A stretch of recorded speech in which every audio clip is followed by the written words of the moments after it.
नमस्कार. आपण साधारणपणे काय विचार करतो? सोनं, चांदी, पैसा हीच आपली खरी संपत्ती, बरोबर? पण खरंच का? आज आपण राष्ट्रसंत तुकडोजी महाराजांच्या एका अप्रतिम अभंगातून खरी संपत्ती म्हणजे नेमकं काय हे जरा वेगळ्या नजरेतून पाहणार आहोत. चला तर मग सुरू करूया. ह्या अभंगाची सुरुवातच इतकी जबरदस्त आहे की विचार करायला लावते. ओळ आहे, देव बाजाराचा भाजीपाला नाही रे. म्हणजे बघा किती सोप्या शब्दांत सांगितलंय. देव किंवा आपली श्रद्धा ही काही बाजारात जाऊन विकत घ्यायची गोष्ट नाहीये जिची किंमत आपण पैशात मोजू. आणि खरं तर ही एकच ओळ या पूर्ण अभंगाचा पाया आहे. बरं, तर ही रचना आहे एक अभंग, आणि तो कोणी लिहिलाय तर राष्ट्रसंत तुकडोजी महाराजांनी. याचा मुख्य विषय काय आहे तर खऱ्या भक्तीचा स्वरूप काय असतं हे त्यांनी सांगितलंय. म्हणजे बाहेरील दिखाव्यापेक्षा आपल्या आतल्या मनातल्या भावना किती महत्वाच्या आहेत यावर त्यांनी भर दिलाय. आणि हो, आजच्या काळात गायिका मैथिली ठाकूर यांनी हा अभंग गायल्यामुळे तो नव्या पिढीपर्यंतही पोहोचला आहे. चला तर पहिला मुद्दा पाहूया, मूल्यांचा भ्रम. म्हणजे काय तर हा अभंग आपल्या डोक्यात पक्क बसलेल्या कल्पनांनाच आव्हान देतो. आपण ज्या गोष्टींना मौल्यवान समजतो त्या खरंच तशा आहेत का? तो आपल्याला सांगतो की अध्यात्माकडे देवाणघेवाणीच्या नजरेने बघू नका, की मी हे केलं तर देव मला ते देईल, असं नाहीये. इथे बघा, भक्तीचे दोन वेगवेगळे प्रकार किती छान मांडले आहेत. एका बाजूला काय आहे तर बाह्य दिखावा, सोनं, दागिने, मोठमोठे सोहळे. आणि दुसऱ्या बाजूला तर अंतःकरणातील भक्ती, म्हणजे अगदी साधी, सरळ, प्रामाणिक भावना. आणि हा अभंग आपल्याला अगदी स्पष्टपणे सांगतो की देवाला यातलं काय आवडतं तर फक्त आणि फक्त अंतःकरणातील सच्ची भक्ती.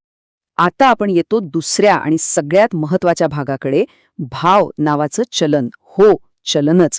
हा शब्द या अभंगाचा आत्मा आहे असं म्हटलं तरी चालेल, कारण याच शब्दात खऱ्या मूल्याचं रहस्य दडलंय.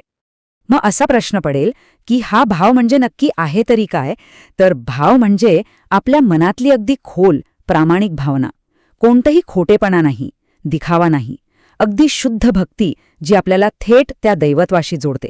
आणि गंमत म्हणजे हेच ते एकमेव चलन आहे जे देवाला समजतं आणि हवं असतं. आणि हेच पटवून देण्यासाठी अभंगात एक अप्रतिम ओळ आहे, देव सोन्याचा नाही त्याला भावाची भूक रे. किती सुंदर आहे ना? अगदी थेट सांगितलंय, देवाला सोन्या नाण्याची भूक नाहीये, त्याला भूक आहे ती आपल्या खऱ्या निर्मळ भावनेची. ओके, तर पुढचा मुद्दा आहे भावाची शक्ती. म्हणजे ही खरी भावना वास्तवाला कशी बदलू शकते. ऐकायला आश्चर्य वाटेल, पण भाव ही फक्त एक मनातली भावना नाहीये, ती एक सक्रिय शक्ती आहे, एक पॉवर आहे जी कोणत्याही वस्तूचं खरं मूल्य ठरवते. उदाहरणार्थ अभंग काय म्हणतो बघा, जर मनात खरा भाव असेल ना तर एका साध्या दगडालाही देवत्व प्राप्त होतं, तो दगड देव बनतो. हीच तर ताकद आहे खऱ्या श्रद्धेची, खऱ्या भावनेची. ती एका निर्जीव वस्तूतही प्राण फुंकू शकते. आणि ह्याच्या अगदी उलट, जर मनात भावच नसेल तर मग शुद्ध सोनं जरी असलं तरी ते मातीमोल आहे, निरुपयोगी आहे.